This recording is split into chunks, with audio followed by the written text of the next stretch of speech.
It's in the high valleys around Mount Everest that the Yeti, the abominable snowman of the Himalayas, seems most vivid. For the Sherpas of the high mountains, there are no doubts. The Yeti is woven into their rituals and their lives. Kumjo Chumbi is the head man of the Kumjung village. He has seen the Yeti.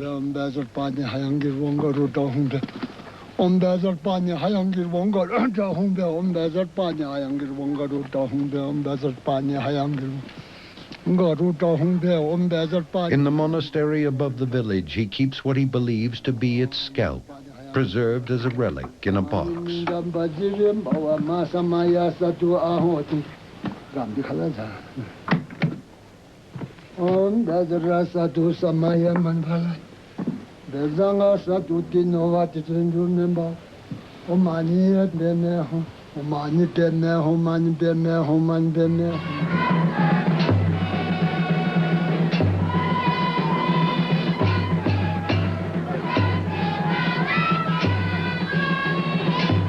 The Yeti looms throughout the myths and legends of the Nepalese people. Desmond Doig with Sir Edmund Hillary led the biggest expedition to hunt for the Yeti. He found that the Sherpas had the most precise physical description of the creature.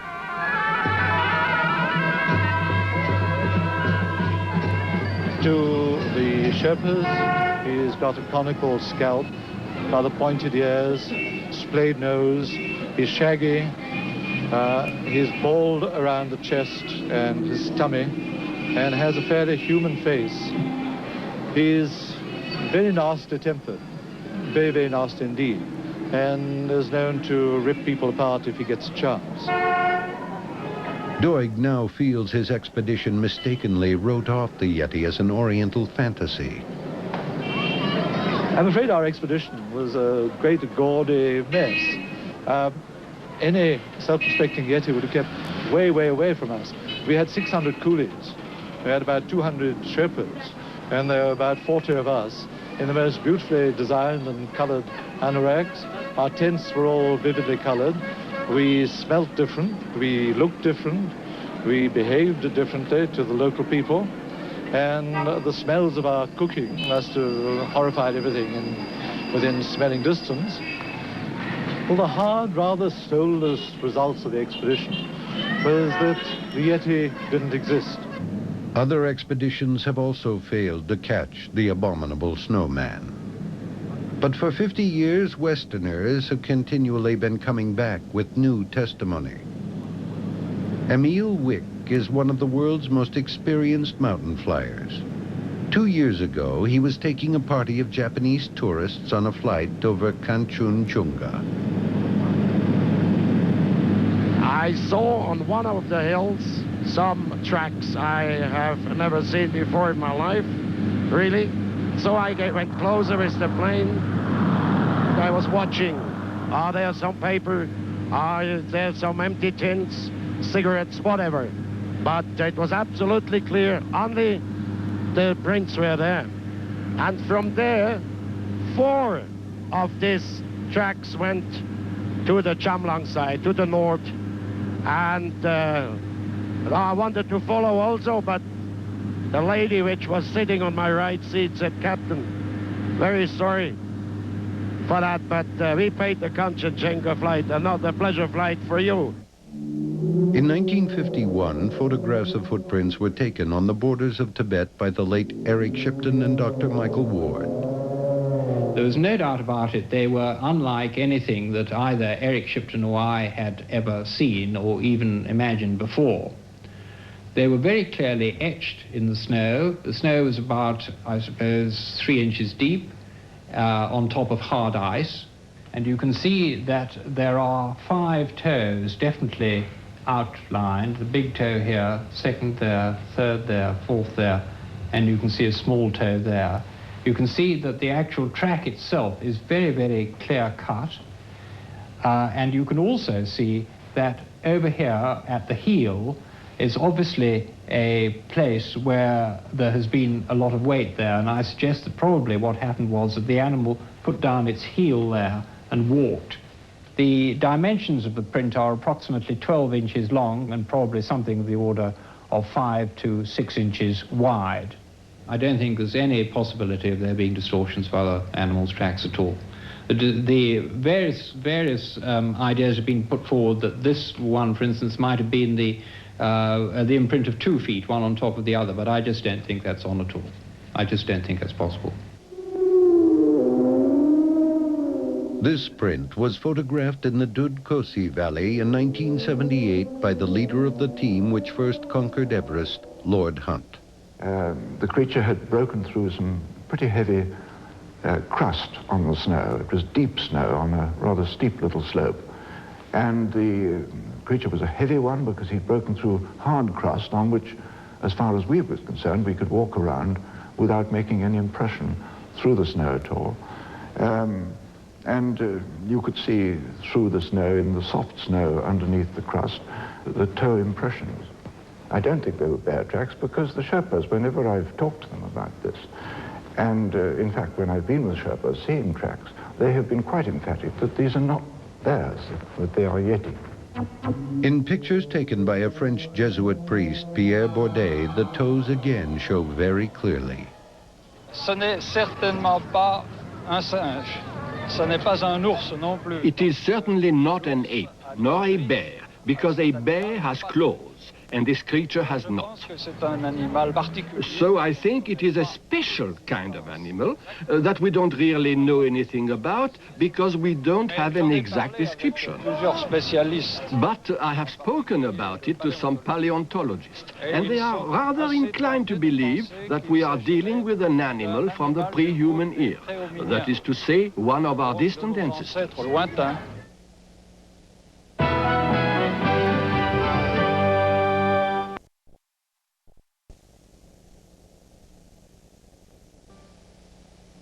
Sightings of the Yeti by Westerners are rare. But in 1970, an English climber, Don Willans, was on his way to conquer one of the world's toughest mountains, the south face of Annapurna. I heard what sounded like bird cries from at the back of me.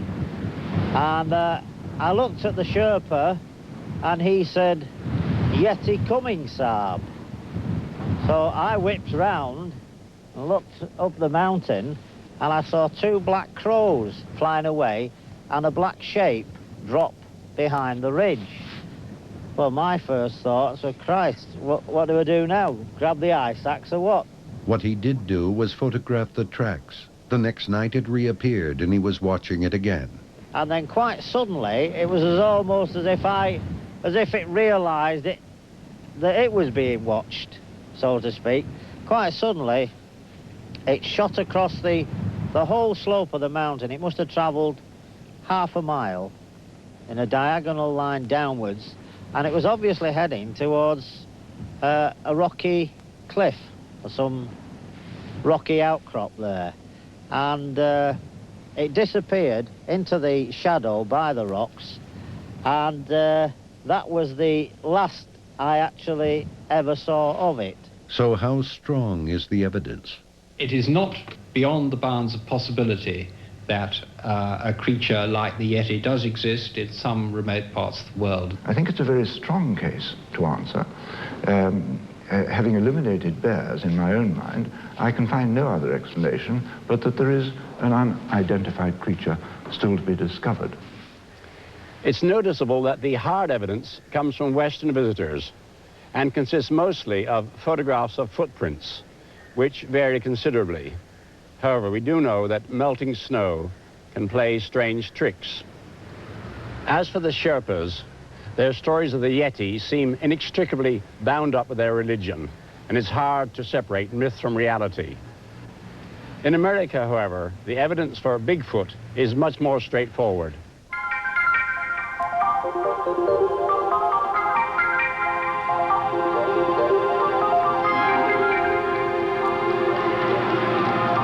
Dr. Grover Krantz, one of the anthropologists who has studied Bigfoot, or Sasquatch as the Indians call it, is so certain that a man-ape exists in the Northwest that he goes out regularly to try to track and kill just one specimen.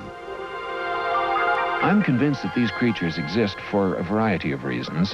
One of these, perhaps the most important to me, is a careful study of the footprints that has satisfied me that in at least some cases these footprints could not have been faked. But more than that, there are sightings by reputable citizens, some by disreputable citizens, but the number of good sightings that seem to be unshakable is now numbering in the many hundreds that I am personally aware of, and they probably number in the thousands at least. The number of Sasquatch is very difficult to estimate, of course, but within the northwestern part of the United States, I would be inclined to estimate in the vicinity of 200, with perhaps at least an equal number in the adjacent parts of Western Canada. If there were fewer than that, then it does not seem to be a viable breeding population. Any more than that, I would think they'd be seen more often.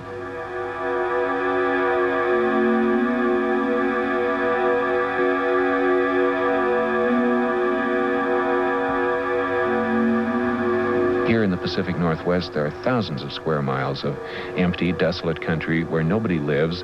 Almost never does anybody travel through it, and something like the Sasquatch could quite easily live here, being only occasionally seen, and no remains ever being found is not at all surprising. The sightings of Bigfoot spread across the Pacific Northwest. This is Washington State. Sergeant Larry Gamache was driving home one night with his family and sister-in-law, Kathy. I noticed quite a distance ahead of me an object move out of the dense forest towards the clearing between the forest and the highway. And I started to slow then, and as I got a little bit closer, I noticed it was walking very much like a human. Arms down at its side, swinging just in a normal walking gait. It just got bigger and bigger as we went closer to it. And it was hairy and just didn't look, well, I wanted to close my eyes, but you didn't want to. You want to look, you want to see what you're going to see, but yet you don't. The most impressive thing was the human features in the way that it walked. The fact that the facial area wasn't really covered with a lot of hair. The eyes, seemed normal as I looked through the windshield at him. And the height, the size, the sheer physical size of it, it had to have been, in comparison to what I can relate back to today, is maybe 7.5 feet tall, because I had to physically look up through the windshield to see the face and the head. And I was in a pickup truck, so they sit up quite a bit higher than a car, so it was at least 7 feet, maybe 350 pounds. Bigfoot now emerges often enough to get on the television news. This is KFYR, Bismarck, North Dakota.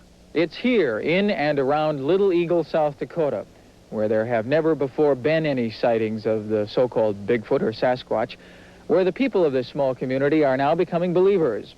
There have been 17 sightings of the creature in the past month. The latest sighting was at the Shooting Bear residence on a bluff overlooking the town. Last Tuesday night, Hannah Shooting Bear saw the creature from her house while it was looking in the window of her daughter's trailer about 30 yards away. Elderly Hannah was the only one to see the creature, but her son-in-law is reported to have fired several rifle shots into the air after it had moved off. What do you think they ought to do about him around here? Kill him. He might hurt somebody. Despite that recommendation, the Bigfoot hunters want to keep him alive. Their plan is to lure him into an area where they can either take his picture or shoot him with a tranquilizer. They believe in the notion suggested by an outsider that Bigfoot is attracted to menstruating women. This bait consisted of some used feminine articles. Dennis Newman reporting from Little Eagle, South Dakota. Across the mountains on the Pacific coast in Washington State, veteran hunter and Rockingham County police officer Kenny Cooper was driving along this road when he heard a weird noise. I was coming down north on this road here, and I heard some noise screaming back in here. And all the time I was going along, he was screaming. And everybody in Whatcom County could hear it because I did have the police mic outside. So they were listening to whatever it was that I was hearing. And the noise that was coming from that creature is what was on the recorder here.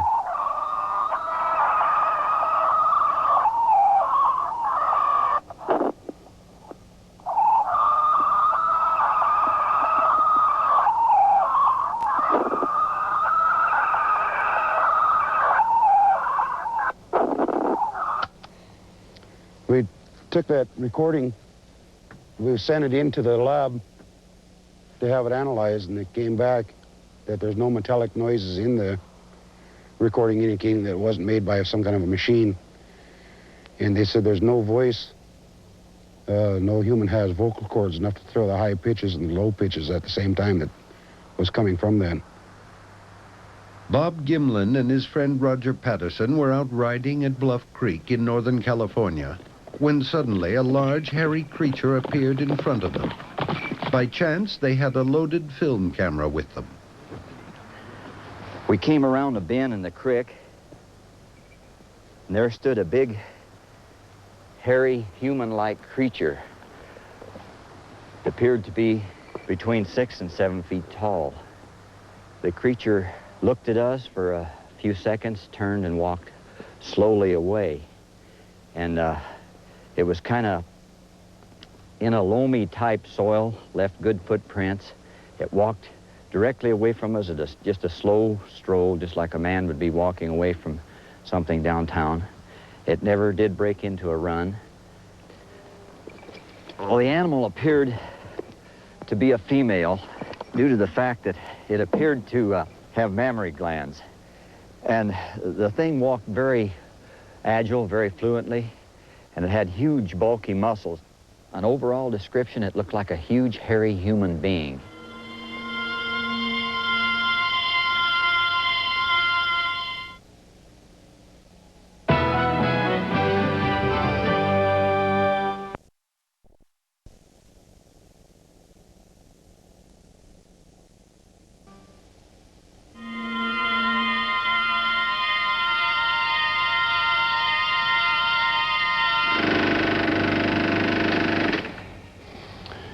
Well, English and Russian scientists have analyzed this film very carefully, and they've concluded that the stride is quite unhuman and be very difficult for a man to imitate. However, I think we showed in the beginning of 2001 that skilled mimes can make completely convincing ape men. So this is not proven. But the Patterson film did have backup evidence, which is now in the hands of Dr. Grover Kratz. By far the most convincing evidence is the plaster casts that I've got here of the footprints. I'll show you some of them here. For instance, here is a track that was cast right after Roger Patterson made his movie in Northern California. The imprint of the foot not only pressed into the ground, but also in pushing off, it raised a mound of dirt in the middle of the footprint. And this indicates that it was a flexible foot, and a rigid fake could not have made this. That's not as convincing as this other track. This is a 17-inch track that was picked up in northeastern Washington state. And this is what was evidently a crippled individual, because here we have two tracks of the same individual. You're looking at the bottom of the feet, and this right foot is crippled. It is distorted lengthwise, bent, missing one toe, and most critically, the two bulges on the outside of the foot represent spaces between bones. And if this had been just a gigantic human foot, or some kind of fake like that, these bulges and the bone spaces should have been set farther back. The fact of where they are indicates that this is a foot designed with different leverage, a longer heel, shorter forepart, which is exactly what would have to be done to make a foot that would lift an 800-pound animal. Grover Kiggins and his daughter Millie saw evidence that Bigfoot has a stride to match the size of its feet. They were out near their farm in Oregon when they saw some tracks. We measured them. Dad had his rule. We measured him when we went up. He stepped 67.5 inches, which is a long step. And then when he went down, he came down the road, and when he stopped at the edge of the road, he went off the road into the timber, down into the rough brush and timber. He stepped 7 feet when he stepped down in there. And I followed him for a little ways down in there, but I decided I didn't want to go down in there and see what made those tracks. And in one place, he come to a fence, about a 4-foot barbed wire fence. He just stepped over that like it wasn't there. I had to crawl through or under. I think Bigfoot is an animal that we already know from the fossil record. I'll show you a specimen here. This is a cast of the lower jaw of what we call the Gigantopithecus. This lived in China about 500,000 to 1 million years ago. I'd like to compare this with the gorilla. This is a cast of a gorilla's skull, so you can see the size of this thing. This was an animal that probably weighed about 400 pounds in the wild. And just looking at the lower jaw alone, what's perhaps most interesting is from the underside of the jaw, there is a difference. In the gorilla, the two sides of the jaw spread only modestly as you go back because the gorilla's neck is so far behind the lower jaw. If that neck were moved forward, the jaw would have to widen to make space. In the Gigantopithecus, the jaw is spreading at a much wider angle, and the only obvious reason for that is the neck is in the way, and that means the head was set on top of the body instead of hung forward, and it's a fair presumption that this was an erect bipedal animal. So we end up with the description of Gigantopithecus being an erect biped, standing perhaps 8 feet tall, weighing about 800 pounds, and being presumably covered with hair. This was too early to have cultural activity, probably no more intelligent than an ape, and this, of course, is an exact description of the living Sasquatch.